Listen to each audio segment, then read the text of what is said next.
Huh? Ah, it just opened up. There you go. Okay. So, let's, by way of intro, Pesach is called Zman Cherutenu.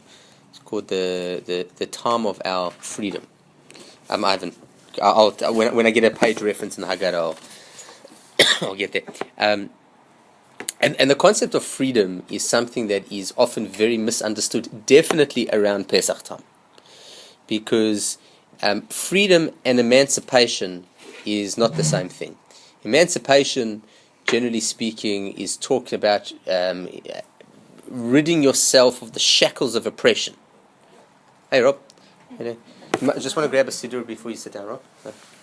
So, emancipation is really that there's an external force that is coming and preventing you from doing that which you want to do or achieving that which you want to achieve. And freedom can connote that, but freedom has a much more depth in that. Because when we talk about freedom, often the chains of bondage are not ones that are, placed on us from without, but often ones that are impressed from within. So when we talk about Zman Cherutenu, about the time of freedom, what freedom is it that we are celebrating?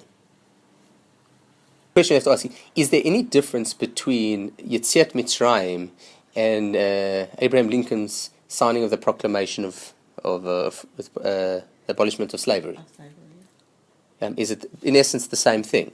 Is that there have been slave nations that have lived throughout history in virtually every continent, and perhaps we were the first major exodus, so to speak, where we left the bondage of slavery into freedom, and it created a bit of a prototype that has been used since even in metaphoric talk, where we talk about releasing the slaves. It's interesting when Tamar was I'm going to say she was probably 10, 11. So she was born in Israel, but grew up quite a while in America. So when as I'm sure you've been for your citizenships here, you get asked questions. So the question she got asked was, who freed the slaves? She said, Moses, which was the wrong answer in America, But, so I think you're right in a sense, Miriam, that's when people think, is that they think they come to Pesach, and Pesach is a time of freedom. And I think us in particular, when I say us, those of us living in a very privileged era that have never known slavery, and perhaps have only met people or seen places where any level of Jewish slavery has been experienced, but personally, none of us can talk about the having experienced slavery. So we just talk about it as a theoretical concept. The Haggadah is going to be different in that sense, because the idea is to feel free. It's very hard to feel free when you do feel free. It's like we're supposed to lean when we drink our wine. We're supposed to drink 4 cups of wine. We're supposed to sit on pillows and all these sort of things. Where the idea is to try to create some atmosphere of freedom, which we are artificially trying to make us feel something that we feel every day of the week. So understand in the shtetl, where the pogroms are raging outside, to try and make yourself feel free, I can hear the value in it. But how does in a relatively free nation feel freedom? So I suppose the question I'm asking is, what are we celebrating on Pesach? Are we talking about purely Egyptian oppression of our bodies? Or are we talking about a different kind of enslavement, which we might talk of in general, conversation? But is it possible that concept of freedom was something earned on Pesach as well? Meaning, you can take the Jew out of Egypt. It's much harder to take the Egypt out of the Jew. And perhaps the freedom that we're searching for on Pesach is not necessarily the emancipation, but rather a genuine freedom. And I tell you how I will. It is my endeavor to prove this to you, because I come. You see, one of the problems of a rabbi is a rabbi can often say anything he wants and get away with it. unless his wife's in the room. If his wife's in the room, he's got no chance. Yeah. Tomorrow said, should I come tonight? I said, no, because then I'm going to be in trouble. But interesting. So if you've seen the movie The Ten Commandments, the chances are, and that's your basis for knowledge of the Egypt story, then you're in a lot of trouble. Because when Moses goes to Pharaoh, what does he say? He goes, he says, I am Moses, here, thus says the God of Israel. What does God say? Let my people go. Let my people go. Which is great, except that he doesn't. Moses never says that. Moses says, thus says the God of Israel, let my people go serve me in the wilderness for 3 days. That's it. The request that Moshe asked of Paro was not to leave, it was to have a temporary adjournment. We need 3 days, we'll go, 3 days, we'll come back. That's it. Now this is not Medrash, this isn't Rashi, this isn't commentaries, this isn't rabbinic mumbo jumbo, this is written in the Torah. That's all Moshe asked for. He says, the slavery isn't the problem. The oppression's the problem. And the oppression is not the physical bondage. That is harsh as well. But even as we'll go through the Haggadah, you'll see the things that we cried up from were not the physical. It wasn't the fact that you had to wake up at 6 in the morning and go to sleep at 12 at night and we had to work all days. There was a different kind of oppression that was beating us up. So, we start in Pirkei Avot on page 564. Perhaps the most well-known of all statements in the ethics. I don't know why it's called Ethics of Our Fathers, by the way. Because the word Pirkei Avot means the chapters of our fathers. But anyway. Ben Zomer Omer. So everyone's got it. Number 1, chapter 4, number 1. Ben Zomer said. Now he's going to give 4 definitions. What is a wise man? What is a mighty man? What is a wealthy man? And what is an honored man? Or person, to be politically correct. Okay, so who is a wise person? So I'm going to guess that at least some of these you would know off the top of your head. So who's a wise person?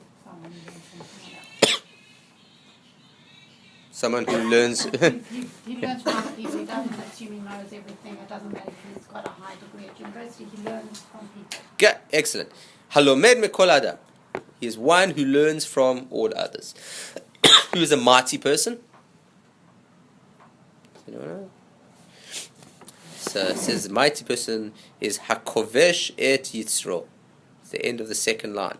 Is one who can overcome his base nature, overcome his personal inclination. Okay, so this is the ability to say no. Yeah, so whatever the case might be, you have a desire, a lust for something, and your ability to say no. The ability to control your temper, the ability to control your envy, the ability that is mighty. Who is a wealthy man? This is an easy one. Happy with his lot. We all get that one. And who is an honored person? Is he who honors others. Now, it's interesting when I put up a funny picture on Facebook the other day when I was driving into the city and I was stopped next to a bus and there was a sign on the bus with a hand on it by the driver's side saying, "Don't enter bus through this window." And my caption was, "Is this a common problem that there needs to be a sign here for?" Which I chuckled to myself. I don't know if anyone else chuckled when they saw it, but I chuckled. And then I stopped and I thought for a second. I said, well, when they put that sign up, someone, I'm hoping, was thinking, there needs to be a sign here. We need this. Why? Because if we don't do this, then something bad will happen. Now, I couldn't work out for the life of me what that bad thing is. But if you see a sign, the chances are the sign is there because if the sign wasn't there, something bad would happen. If Ben Zoma is coming to teach me something, then what he's come to tell me is something that I would not have thought. Yeah, like the whole point of if I'm giving a shir, I'm going to say, you might have thought A, but don't think A, think B. Now, if nobody would have thought A in a million years, it's like if Ben Zoma said, who's a wealthy man? he who has lots of possessions. He wouldn't have put that in Pirkei because I don't need, because that's obvious. So if Ben Zoma's come to teach me something, he's come to teach me something that is counterintuitive. So our natural inclination is, who is a wise person? A wise person. So if I said to you, name a wise person, who do you know that's wise? So you'd name Albert Einstein was wise. Moses was wise. I don't know. You think of whoever you know, your great Zeta was wise. Whoever. And you say they're wise. And I say, why were they wise? And you would give me, because they were very well read, or they experienced the world. Life experience. however you would say it. But you would have very clear definition of what makes that person wise. The chances are, at least prior to reading Ben Zoma, that you would not have said, oh, my nephew. Why is your nephew so wise? Because he just walks in, whatever he sees, he's learning. He's consistently, like Ben is wise by the step, because Ben learns from everyone. Ben, a little guy, okay? He learns from everyone. A toddler is incredibly wise, because toddler, by Ben Zoma's definition. So what Ben Zoma has come and said is that you think that wisdom is who has most wins. No.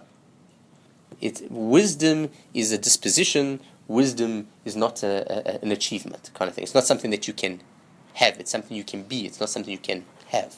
So if I could get the entire Wikipedia implanted into my head, I would not be wise. I might be very knowledgeable, but I would not be wise. So then you go to the second one, who's mighty. So you say mighty, well, you think strong, you think Achilles, Hercules, Arnold Schwarzenegger. Who do you think that these are mighty people, or great soldiers that have done? You would think that this is what might is. Comes and says, no, that's not what might is. Now, I take even another definition, a little bit more controversial. Somebody who survived illness. No, that's the minion. That's not there will be someone with a swipe card coming in. We're going to keep jumping up and down because you can only let in one person at a time. So someone will come. So someone who survived terrible illness.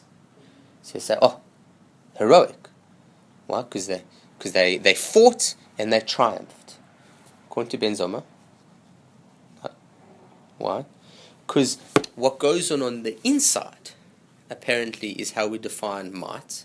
Now, it could be that they also had a lot of self-doubt. Could be that they also had a lot of confidence, depression, blah, blah, blah, blah, blah, that they were able to overcome. So in that case, yes. But purely the fact to be able to, have overcome difficulty in and of itself does not make you mighty. It's a mindset. Wealth, is Frank Lowy wealthy? By Torah's definition, answer is don't know. Don't know. If he's happy, if you got 1 million but you wish you had 2, you're in a worse position than the person who's got 100 and who's happy with 100. Yeah. So and the fun is an honored person. Honor, you would think your normal reaction is an honored person is a person who gets respected. And then when Zoma comes and says, no, an honored person is one who respects. Now, what's interesting about Ben Zoma is he's taken 4 definitions of 4 character traits that your natural inclination would be to use external measures to define yourself. And he's saying that definition cannot come from without, it has to come within. Let me ask you, can you ever meet a wise person by Ben Zoma's definition? Probably not. You might meet people who appear wise, but the only one you can ever know if they are wise or not is yourself. Are you prepared to learn from others? Are you open to new experiences of people who you think are on a lesser scale than you in life, whatever that means? Are you prepared to open your mind up that they have what to teach you? If the answer is yes, then you are wise. It doesn't matter how much you know, but you're wise. And you may be wealthy, you may be honored, you're a person worthy of respect, and you may be mighty. But the definition is completely independent to others. Ben Zoma is taking us from a world where our status is dependent on what others would objectively say we are. Are you wealthy? Well, let's see what your bank account is. Are you mighty? Well, let's see what your accomplishments are. we live in worlds where we often think we know people. And that's why we judge, because we know if I was in your situation, I would have acted differently. And the reality is I cannot judge you because I don't know what your situation's like. Externally, I might have had similar, interactions with you, but I don't have the genetic disposition that you have. I didn't have the parents that you had. I didn't have the experiences, the heartbreaks, the challenges, the everything that has put you now in the situation that this challenge that you are facing, with all that 20, 30, 40, 50 years worth of baggage that is now coming to make this. Who knows what might it takes to get people out of bed in the morning, where others can accomplish great feats without much effort. So who knows whether you are mighty? So, and are you a person worthy of respect? Well, that only depends on how you look at others. So what Ben Zoma is coming here, and he's taking us on a loop of definition of independence. It's only personal, because despite what we might think is no one can bait you, no one can label you, but you can and must label yourself. I don't think Ben Zoma is relegated to the point of, like if you read it, it's just definitions. There's no mitzvah here. There's no mitzvah, how do you become wise? How do you become mighty or wealthy? But there are sorts of inherent and intrinsic qualities that I think we all want. We all want to be wealthy, mighty, honored, and smart, and wise. We all want to be those things. So so Ben Zoma said it's very much within your reach. But the only one who will ever know whether you've reached them is you. And rightly so. Now, independence here is coming and telling us, stop looking outside to try to figure out who you are. Start looking inside. So I agree wholeheartedly with you. And I think that if through the experience of life and through the school of hard knocks you mature, then that's there's a great wisdom that comes with maturity. My experience in the community, having dealt with people from young to old, is maturity and years don't necessarily go hand in hand. And I think that's sad. I do feel sorry when I meet people who are on the much older side of the community, who seem far less mature than some of the high school students that I interact with. And just by that idea that, you're not the center of the world. Yeah. One thing that one thing I agree with you is that age and maturity should go hand in hand. Yeah.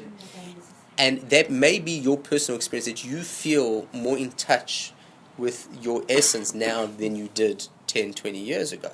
And that's fantastic. But one of the things that we often have is that there's I don't know if anyone's got training in psychology, this thing called projection. So you assume is because I feel this way, that's how other people must feel that way as well. I tell you how, I give you, so projection works like this. I was once I did a group group therapy at university. So the way group therapy works, we sit in a group like this, and we just talk. And the idea is to be completely authentic. That you have to say what you feel, and no holds bars. You can't be nasty, like deliberately nasty, but, I could say that, I was just a fictional person, so Bob, when you just said that to me, I felt you were judging me. And now Bob has to think, was he judging me? And he can say, yeah, I was judging you because I didn't like what you said. Or he says, no, Gerd, I don't know why you thought that, but I wasn't at all. And now I have to think, why is it that I felt that Bob was judging me? Anyway, okay, that's the scenario of groups. So there's this one young woman in the group who dressed in what I thought was very inappropriate clothing. Incredibly low cut, very short skirt, blah, blah, blah. Something that I just felt for the university setting that it was. And as mature age students, I was the youngest person in the group, and it just felt inappropriate. And we were just talking, and I said, and I thought what was a great shear. It wasn't a Jewish. I said, I think you are a wonderful personality, and it hurts me that I see you dress in a way that presents that like you're showing off all you've got to offer, as if there's nothing else behind there. And I think there's so much more to offer. Don't sell yourself short. Okay, which in rabbi school would have been like, don't just sell your legs and your whatever. And she looked at me like, what are you talking about? And I said, you wear, she says, I like what I wear. I'm not wearing this. Now, when I was in high school, I had incredibly low self-esteem. So much so that I used to go to the gym 2 hours a day, 7 days a week, to try to pump up my muscles as big as I could, and then at every opportunity wear tight shirts or take off my shirt. Why? Because I had no confidence whatsoever. And the only way I think I'd get anybody to notice me is if I had a good body. So I worked on it, and then I tried to show it off. That's what I did throughout high school. It's the only way I had any confidence whatsoever through high school. And I assumed that anybody who shows off their body obviously has the same problem. So if you see somebody who's dressed in a very immodest way, it's because they don't value themselves as people, and therefore they are presenting themselves as a piece of meat because they believe that's all they have to offer. And why do I think that? Because that's what I did. But that's not everybody's experience. People do things very differently. And so when we project our experiences onto others and think that because that's the way I would behave, that's therefore why you are, so you say, I have felt wisdom has come with maturity through my experiences that I've come to mature over age. So I assume that everybody, as they mature in years, mature in their wisdom. Unfortunately, that's not the case. It's not the case. I don't know if it's the exception. I wouldn't go so far to say it's the exception, but it's definitely not across the board. Now, just so I can tie this into the Haggadah, because this is very important. Because I have to. There's no point in me telling you a nice idea, then you say, well, so when they say to you, no, that's a great idea, Miriam, what's it got to do with the Haggadah? So I don't know, I lost the rabbi on that one. I don't know how it's tied into ethics of the mother. That's what I think. It was for the Yeah, absolutely. I thought it was a really good... ethics of the mothers. These are, because this is, all right. Go page 6. Page 6. This can be the highlight of that which you share at your Haggadah. They're all the same. They've got different covers, but they're all the same. Page 6. The famous story in Bnei Brak. Yeah, we all know the story in Bnei Brak. All the rabbis that were sitting in the Bnei Brak until the students came and said, Masters, it is time to read the morning Shema. Yeah, you all know that one? All right. Okay, so we're on page 6. Amar, big Amar in the middle. Said Rebbe Elazar ben Azariah. We all together? Elazar ben Azariah said, Behold, I am like 70 years old. V'lo zachiti sheterma b'tziat Mitzrayim. And I never knew that you should tell the story of leaving Egypt at night. Until who expounded? Ben Zoma. Our guy. Ben Zoma came and said, in order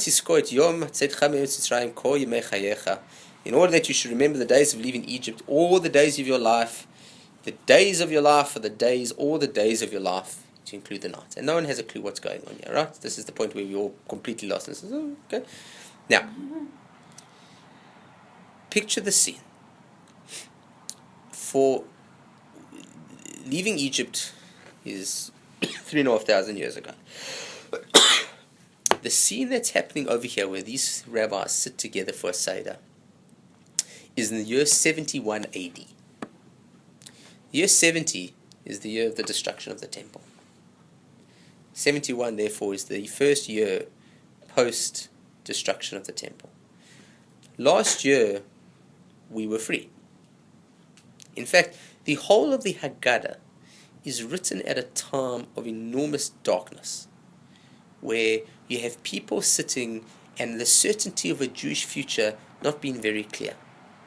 We see our brothers being dragged. It's like, if you can imagine, Tamar's grandmother tells the story of eating matzah in Auschwitz.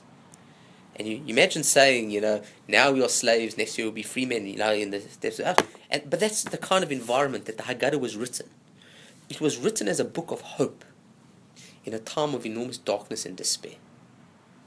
So Ben Zoma came there, and they're all sitting around there, And says Rabbi Elazar ben Azariah, I never thought I could say the story of leaving Egypt at night time. So we think nighttime here when it's dark outside. There's the light and darkness of the life cycle. To talk of leaving Egypt when it's daytime, when there's goodness, when life is good, when things are great, when things are wonderful, that's easy. To talk about freedom and to talk about we used to be slaves but now we are free men, that is something to do at daytime. But at darkness, when oppression is abounds, when we look around and our very lives are at stake and our security is not assured, how do you celebrate Pesach? Says Rabbi Elazar ben Azariah says, I could not ever say it until Ben Zoma came along. Because Ben Zoma teaches you something very different about the definition of how we understand independence and freedom. Because Rabbi Elazar ben Azariah said, I always thought that freedom was an external concept. And therefore, when there's external peace and freedom and emancipation, when I am living in light, when it's daytime, so then we can celebrate freedom. But when there's darkness, there is no freedom. And Ben Zoma comes and says, no. Freedom, like independence, should not be defined by what happens on the outside. It's what your internal experience is. And therefore comes Ben Zoma and says that even in the depths of darkness, you celebrate freedom. Because freedom is on who you are, not what others do to you. And that's what that little piece there. It's interesting, there was, when I was in, I used to run Counterpoint at Mariah. Used to bring me from Israel. And I ran a program. Do you remember what was the movie with the female boxer? It won like Academy Awards. Yes. $1 Million Baby. Yes, we did a Tochnet on it was on euthanasia. Correct. It's a good memory, Rob. You know how long ago that was? I would have done that about 7-8 years ago. So I maybe even showed the video. So we did it. So what we did on a Counterpoint is we showed two stories. We showed the movie where she becomes a quadriplegic and she says she wants to die and that's it and she leaves. And then we showed another one of Christopher Reeve. And Christopher Reeve, did we show that video there? So he's interviewed there, and they asked him about his quadriplegia, and he says, and they said, like, how do you cope? And he says, I find that, it doesn't bother me that I'm quadriplegic, but what does bother me when I see able-bodied people who are in some other way completely paralyzed. And that's, I think, is the freedom we're talking of. If you turn a little bit later in Pirkei, go to chapter 6, it actually defines the term freedom.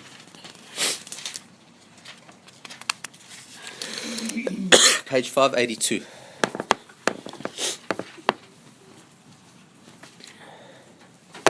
It's going to need a little bit of definition, but it says it starts and it says and it says the tablets are God's handiwork, and the script was charus, engraved on the tablets. Do not read charus, but chairus. So this is a idea that the word engraved in Hebrew and the word for freedom, charutenu, that we say on Pesach, is the same word. So it says, so what the rabbis expound from that is that freedom comes from learning Torah, which, if you see from people, that don't look very free. And I'll be honest, most from people are not free, because just learning Torah does not make you free.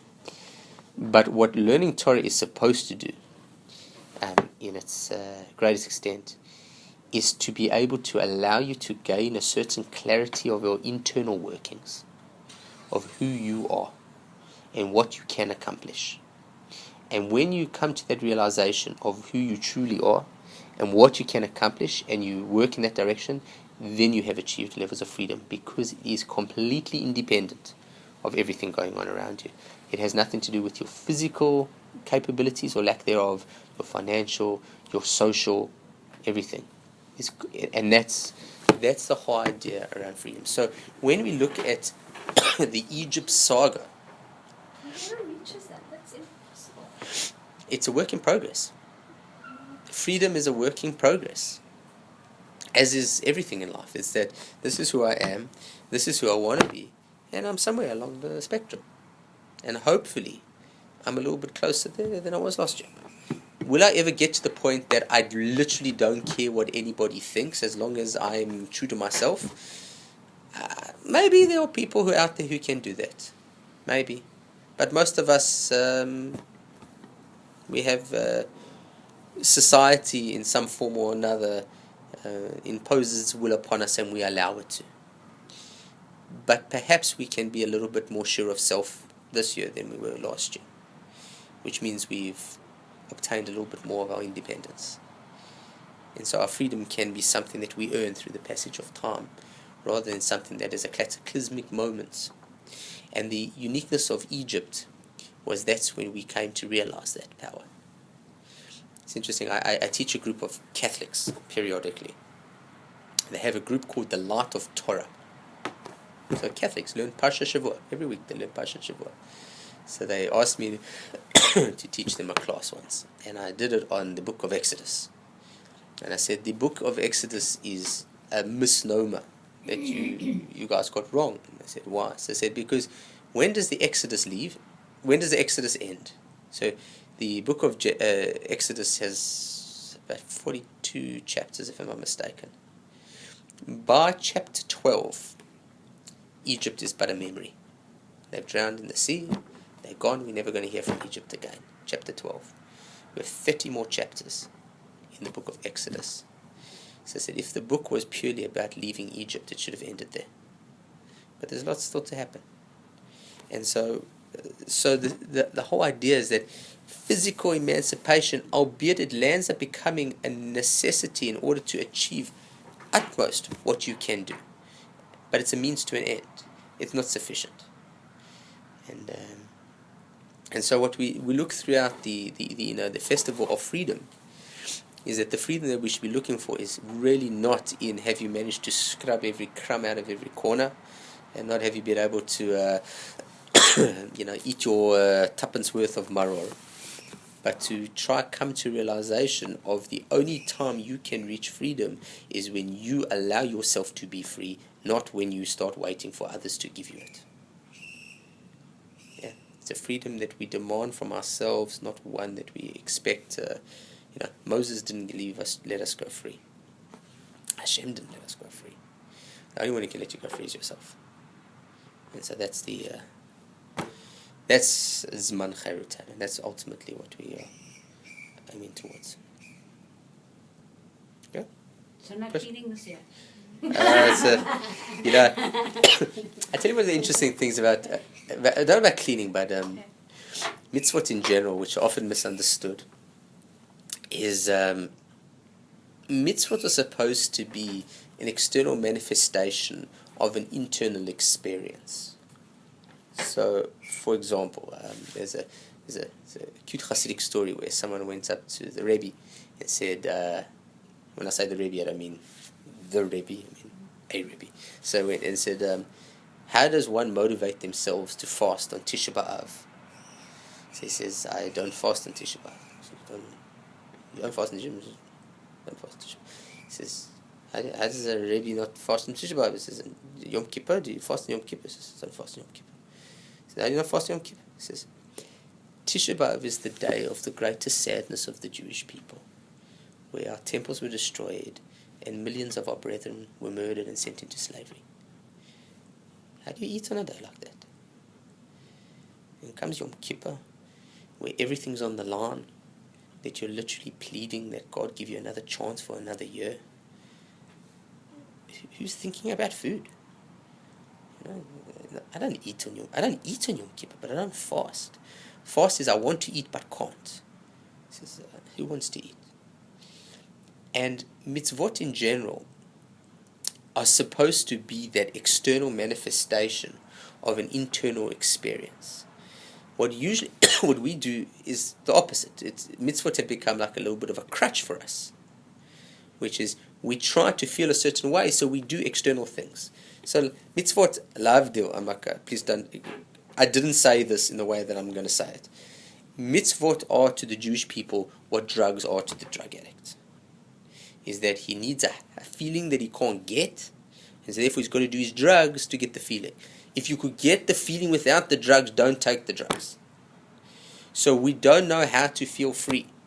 So we drink 4 cups of wine, and we sit and we have a seder, and we eat matzah, and we clean chametz, and no. All of these things, in a perfect world, they're props. All the mitzvot are props. They're props, they are crutches that allow us to walk. Why? Because a crutch is a crutch for a person who can't walk without a crutch. But who wants to walk with a crutch? I think we have to be very careful in distinguishing whether we want our descendants to follow Judaism because we like it or because it's right. And I tell you the difference is that if we want our kids to be Jewish because we are Jewish and it's familiar, then it's just a form of nationalism and tradition that's based in nostalgia. And I'm not knocking nostalgia, but it's very hard to pass on to another generation. See if your grandchildren will eat biltong with gusto the way you do. See if they appreciate, all the good old flavors that reminisce and, Sue will have nice Sephardi dishes from her youth that mean nothing to me. Because for her they're nostalgic and for me they're just burny. So if the reason I want my kids to do this is because it's familiar, then you ask me what will happen if they don't? Nothing, because even when they do, nothing's really happening. It's just going through the motions. If you say that crutch analogy. Yes. Okay, the crutch analogy is as follows. If you're on the level that your connection to spirituality is so strong that you're able to connect to God without the need of a crutch, then theoretically you wouldn't need the crutch. Oh yeah, okay. That's the point. Most of us, all of us, aren't on that level, and therefore we need the crutch. But again, as as with becoming completely independent, that should be the goal. The goal is that come Pesach, I feel free. That when I eat matzah, the experience of matzah is one that bubbles from within rather than being imposed from without. That's the ultimate goal. But we're not there, so we do mitzvahs. So, it's like sitting shiva, to take a complete off. Sitting shiva should be something that is so intuitive that for a week I cannot leave my house. I am so distraught that I can't shower and I can't change my clothes. These are things that should be so intuitive that I'm in such grief at the moment that the idea of wanting to look in the mirror, we've got to cover up the mirrors and we've got to not shower, these things should be so intuitive that you don't need the laws of Shiva. So in that case, I think because the emotional experience is so overwhelming, it resonates a lot more that people. So we can tell you what there are not many families I have to go to and tell them the laws, and they say that doesn't make sense. Most people, it works. What I'm saying is that should be an experience for the entire Torah, and ultimately that's our goal.